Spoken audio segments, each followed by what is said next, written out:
আমরা গুনাহ করতেছি, এটাই সবচেয়ে বড় অপরাধ। তারপরে আবার আমরা গুনাহ থেকে ফিরে আসছি না, ক্ষমাও চাচ্ছি না, এটা আরো বড় অপরাধ। গুনাহ করছি, গুনার উপরে টিকে আছি, কিন্তু আমরা তওবা করছি না, ফিরে আসছি না।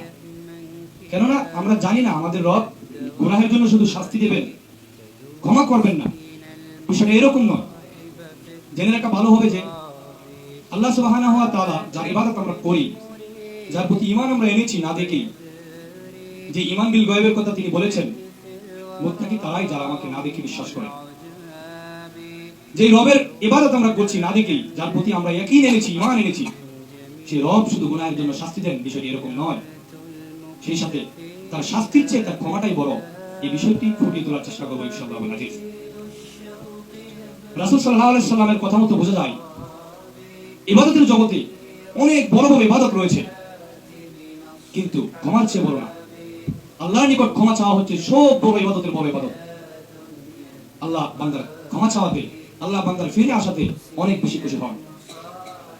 আল্লাহ সুবহানাহু ওয়া তাআলা পবিত্র কোরআনুল কারীমে বলেন, ইয়া আইয়ুহাল্লাযীনা আমানু, হে ঈমানদারগণ, তোমরা যারা ঈমান এনেছো, তোমরা যারা আমার প্রতি ইয়াকিন রাখো, তোমরা যারা পরকালকে বিশ্বাস করো, তোমরা যারা তাকদীরের ভালো মন্দের প্রতি ঈমান রাখো, তোমরা যারা মুহাম্মদকে রাসূল হিসেবে মেনে নিয়েছো, যারা আমার ফেরেশতা দুনিয়াতে আসে আবার আমার কাছে ফেরত আসে, এগুলো যারা বিশ্বাস করো, যারা আমার নাজিলকৃত কিতাবসমূহের প্রতি ঈমান রাখো, তাদেরকে বলি শোনো, হে পৃথিবীর মানুষ, তোমরা শোনো, তুবু ইলাল্লাহ, তোমরা আল্লাহর দিকে ফিরে আসো।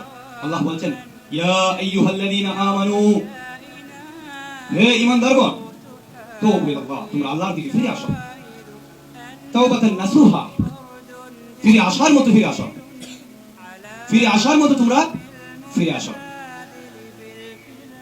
সম্মানিত উপস্থিতি, আল্লাহর নিকট ক্ষমা চাওয়া অনেক বড় একটি ইবাদত। ক্ষমা চাওয়ার কথা আল্লাহ তাআলা বলেছেন। আদম আলাইহিস সালামকে আল্লাহ তাআলা জান্নাতে থাকতে দিয়েছেন, সেই সাথে তার সঙ্গিনীকে। আল্লাহ বলেছেন, আদম তুমি জান্নাতে থাকো, খাও, যা ইচ্ছা তা করো, কিন্তু তুমি এই গাছের নিকট যেও না, এই ফল তুমি খেও না। শয়তান বলল, সুযোগ পেয়েছি। শয়তান আদম আলাইহিস সালামের নিকট আসলো, সে বলল, ইয়া আদম, আমি খুব ভালো মানুষ, তোমরা আমার কথা শোনো, আমি তোমার উপকারের জন্য এসেছি, আমি খুব ভালো মানুষ, আমি তোমার উপকারের জন্য এসেছি। আল্লাহ তোমাকে জান্নাতে থাকতে দেবে না, তাই তোমাকে এই ফল খেতে নিষেধ করেছেন। আদম আলাইহিস সালাম তার এই কথা মানেননি, শয়তান চলে গেলেন। রাত যায়, দিন যায়, আবার শয়তান আসে, আবার চলে যায়, কাজ হয় না, আবার যায়, আবার আসে। এভাবে এক পর্যায়ে আদম আলাইহিস সালাম বললেন, এবার ফলটা খাওয়া হোক। তারপর তিনি ফল খেলেন। আল্লাহ বলেন, আদম কি ব্যাপার, আপনাকে যে আমি নিষেধ করলাম এই ফল খেতে, কেন আপনি রেখেন, যান, বেরিয়ে যান। আল্লাহ তাআলা আদম আলাইহিস সালামকে জান্নাত থেকে বের করে দিলেন, তার সঙ্গী সহ। আদম আলাইহিস সালাম বুঝতে পারলেন যে এটা আমার অনেক বড় অন্যায় হয়েছে, ভুল হয়েছে। আদম আলাইহিস সালাম সেই দিন থেকে, সেই সময় থেকে মরা পর্যন্ত আল্লাহর নিকট দোয়া করেছেন, রব্বানা যালামনা, হে আমাদের প্রতিপালক, আমরা আমাদের উপর জুলুম করেছি, আমরা আমাদের উপর অত্যাচার করেছি, আমরা স্বামী স্ত্রী, আমরা আমাদের দুজনের উপর জুলুম করে ফেলেছি, অত্যাচার করে ফেলেছি।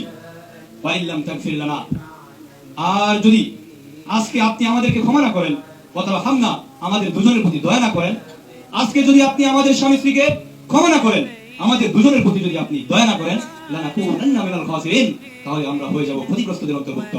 এভাবে আদম আলাইহিস সালাম মৃত্যু পর্যন্ত আল্লাহর নিকট কান্নাকাটি করে তওবা করেছেন। এরপরেও যখন বিচারের মাঠে মানুষ পেরেশানি হয়ে পড়বে, আদম আলাইহিস সালামের নিকট আসবেন। সর্বপ্রথম মানুষ আদম আলাইহিস সালামের নিকট সুপারিশের জন্য আসবেন। আদম আলাইহিস সালাম ঠিকই বলবেন, ইয়া আদম ইন্নাকা আবুন নাস, হে আদম, আপনি হচ্ছেন মানুষের পিতা, খলাকাল্লাহু বিয়াদিহি, আল্লাহ আপনাকে নিজ হাতে সৃষ্টি করেছেন, ওয়াসকালাকা জান্নাতাহু, এবং আপনাকে তার জান্নাতে থাকতে দিয়েছেন, ওয়াসজাদাকা মালাইকাতাহু, এবং আপনাকে তার সম্মানিত ফেরেশতাদেরকে দ্বারা আপনাকে সাজদা করিয়েছেন।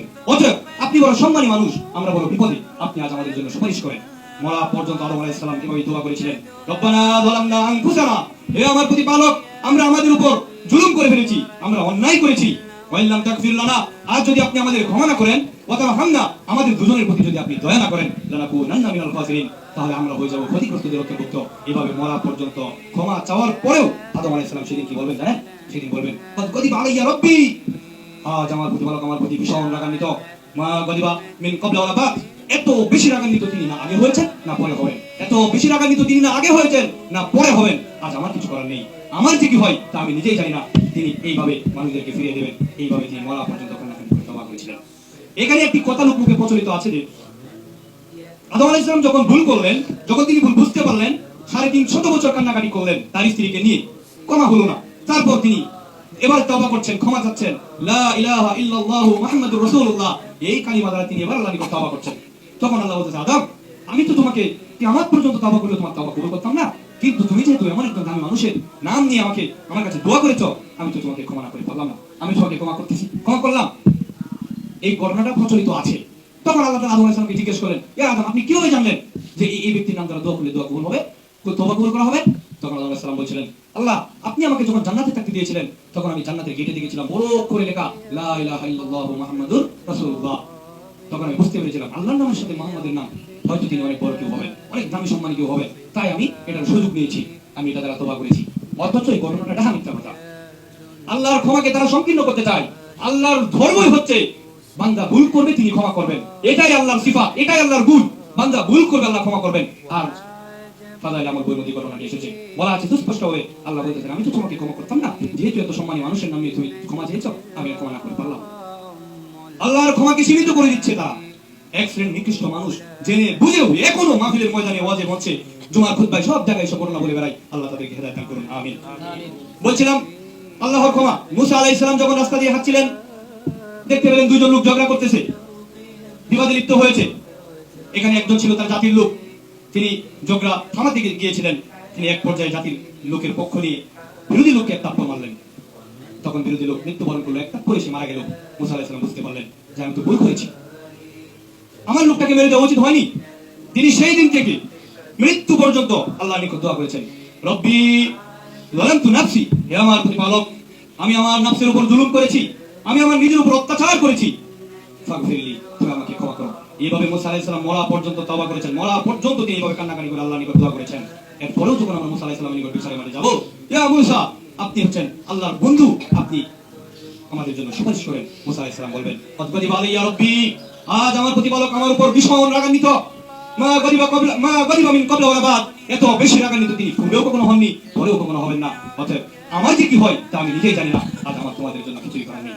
এভাবে তিনি মরা পর্যন্ত কান্নাকাটি করে তওবা করছেন। উপস্থিতি আমি বোঝাতে চাচ্ছি, আপনি তো তওবা করেন না, গুনাহের পর্যায়ে আপনার বেড়েই যাচ্ছে, এত বেশি গুনাহ করছেন যে আকাশ থেকে জমিন পর্যন্ত ভরে যাচ্ছে আপনার গুনাহ, কিন্তু আপনি তওবার কথা চিন্তাও করেন না।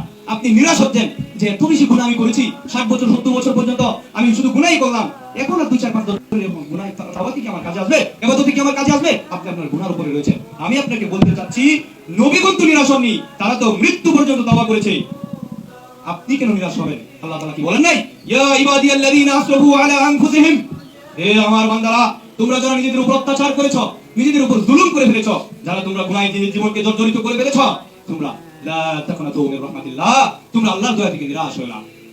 ইন্নাল্লাহা ইয়াগফিরুয যুনুবা জামিআ, নিশ্চয়ই আমার রয়েছে কি উত্তম ক্ষমা, আমি আমার উত্তম ক্ষমা দ্বারা তোমাদেরকে ক্ষমা করে দেব। অতএব নিরাশ কেন হবেন? আজকের খুতবার বিষয় এটাই, নিরাশ হওয়ার কোনো সুযোগ নেই। গুনাহ করেছেন, আপনার গুনাহ যত বেশি, আল্লাহর ক্ষমা আরো অনেক বেশি সামনে হাজির আসতেছে। আন আনাস রাদিয়াল্লাহু